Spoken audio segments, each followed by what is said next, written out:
కేసీఆర్ గారు ప్రభుత్వంలో 2014లో ఆనాడు బాధ్యత తీసుకున్నప్పుడు ఈ రాష్ట్రంలో భూముల విలువ ఎంత, ఆయన దిగిపోయిన నాడు 2023 డిసెంబర్లో మరి మన సంపద ఎంత, భూముల విలువ ఎంత.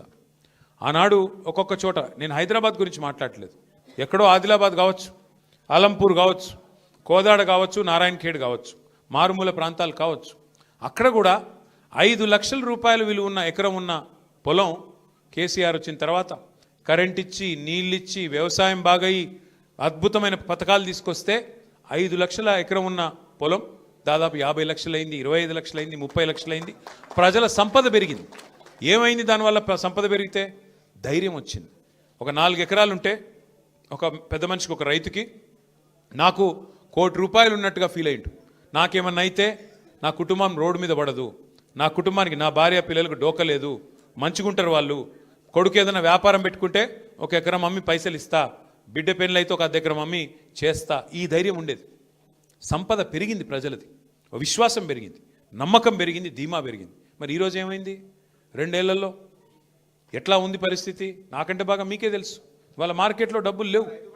ఎక్కడికక్కడ రాష్ట్రం మొత్తంలో ఈరోజు పరిస్థితి ఏంది?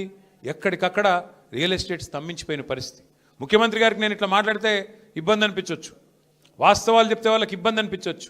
ఎందుకంటే అలవిగాని హామీలు ఇచ్చి, అడ్డమైన అబద్ధాలు చెప్పి ఇవాళ ప్రజల్ని మోసం చేసి అధికారంలో కూర్చున్నారు. ప్రజలకి అరిచేతిలో వైకుంఠం చూపెట్టినారు. ఏమన్నారు? కేసీఆర్ గారు ₹1,00,000 ఇస్తున్నారు కదా, ఆడపిల్లలు పెళ్లి చేసుకుంటే నేను దాని మీదకెళ్ళి తులం బంగారం ఇస్తా అన్నాడు. ఇచ్చిండా మరి బంగారం?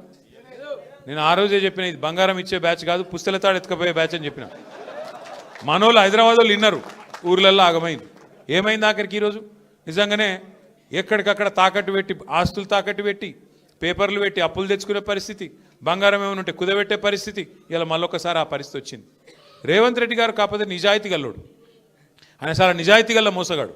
ఆయన నిజం చెప్పిండు, వెనకటి రోజులు మళ్ళా తెస్తా అని చెప్పిండు, నిజంగానే తెచ్చిండు.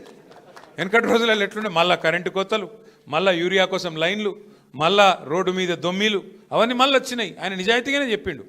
ఇంకోటి ఆయన ఏం చెప్పిండు మీకు యాదికుండాల, పాపం ప్రజలు మోసగాళ్ళనే నమ్ముతారు, మోసం చేసేటోళ్ళనే నమ్ముతారు అని చెప్పిండు. నిజంగానే మోసం చేసిండు. 6 గ్యారంటీలోని గారడీ చేసిండు.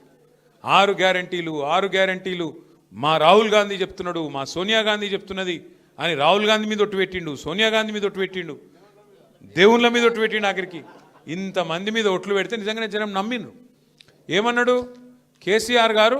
అయితే ముసలవ్వకి ఇస్తున్నాడు, లేదా ముసలి అయ్యకి ఇస్తున్నాడు 2000 పెన్షన్, నేను ఇద్దరికి ఇస్తా, 4000 పెన్షన్ ఇస్తా, డబల్ ఇస్తా, ఇద్దరికి ఇస్తా అన్నాడు. ఆఖరికి ఆ ముసలోళ్ళకు కూడా మోసం చేసి 4000 పెన్షన్ దేవుడెరుగు, ఆ 2000 పెన్షన్ కూడా 2 నెలలకు కొట్టిండు అవకాశంటోడు.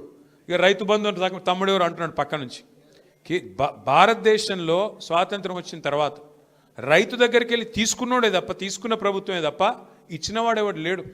మొట్టమొదటిసారి 73,000 కోట్ల రూపాయలు రైతుల ఖాతాల్లో వేసిన నాయకుడు కేసీఆర్. నేను ఇంకొక మాట కూడా ఇక్కడ చెప్తా. చాలాసార్లు నేను చూస్తూ ఉంటాను, ఈ అగ్రవర్ణాలు, సోకాళ్ళ అగ్రవర్ణాలు కొన్ని ఉంటాయి. రెడ్డిలంటే, బ్రాహ్మలంటే, వైశ్యులంటే, వెలమలంటే, కమ్మాస్ అంటే, రాజులంటే ఉంటారు. తెలంగాణలో 5-6 కులాలు ఉంటాయి. వాళ్ళు ఎప్పుడు గులుగుతూ ఉంటారు, మాకేం ఒరిగింది ప్రభుత్వం నుంచి, మాకేం వచ్చింది, మాకేమైనా వచ్చిందా ప్రభుత్వం నుంచి అని మాట్లాడుతుంటారు. నిజంగా ఫస్ట్ టైం అగ్రవర్ణాల్లో ఉండే పేదవాళ్ళకు కూడా, అగ్రవర్ణాల్లో ఉండే వ్యవసాయదారులకు కూడా ఏదన్నా ప్రభుత్వం ఇప్పటిదాకా మేలు చేసింది అంటే అది కేవలం కేసీఆర్ గారు రైతు బంధు లాంటి పథకం ద్వారా మొట్టమొదటిసారి మేలు జరిగింది. బీసీ, ఎస్సీ, ఎస్టీ అన్ని వర్గాలతో పాటు పేదలు ఏ వర్గంలో ఉన్నా వారికి మేలు చేయాలన్న సంకల్పం కేసీఆర్ గారిది. అట్లాంటిది రైతు బంధు కేసీఆర్ పెడితే టింగుమని నాటేసే కాలానికి డబ్బులు పడేది, ఫోన్లు టింగుమని మోగుతుండేది. మరి ఈరోజు ముఖ్యమంత్రి గారు డైలాగులు కొట్టినారు, 10,000 ఏందయ్యా, 15,000 ఇస్తా అన్నాడు. కేసీఆర్ గారు 2 పంటలకు ఇస్తే నేను 3 పంటలకు ఇస్తా అన్నాడు. కేసీఆర్ గారు భూ యజమానులకు ఇస్తున్నాడు, నేను కౌలు రైతులకు కూడా ఇస్తా అన్నాడు. రైతు కూలీలకు కూడా డబ్బులు ఇస్తా అన్నాడు. ఇలా రాష్ట్రంలో ఉండే రైతన్నలు ఆలోచించాలి. ఎవరినైతే నమ్మి మీరు ఓటేసినారో వచ్చిందా 15,000? వచ్చిందా రైతు బంధు? రాలేదు. కౌలుదారులకు వచ్చిందా రైతు బంధు? రైతు కూలీలకు వచ్చిందా ఆత్మీయ భరోసా? రాలేదు.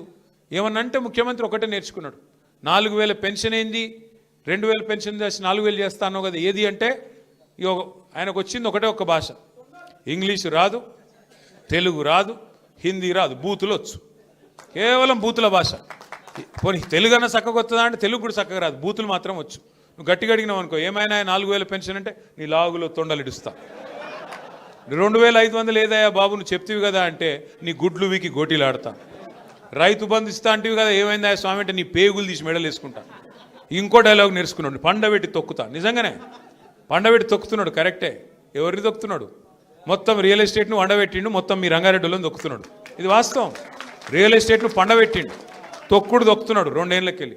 ఆ తొక్కుడులో ఊరూరా ఉండే పిల్లగాళ్ళు రంగారెడ్డిలో.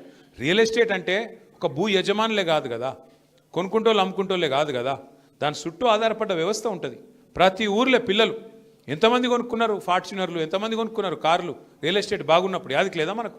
ఏ ఊరికి పోతే ఆ ఊరికి, అజీజ్ నగర్, మొయినాబాదు, ఆ దేవుని ఎర్రవెల్లి, ఏడికి పోతే చేవెళ్ళ, మొత్తంలో ఏడికి పోయినా ఒక్కొక్క ఊర్లే ఎన్ని కార్లు కొన్నారు? ఉన్నాయా? ఎప్పుడు పీకినాయి అన్ని? వాడు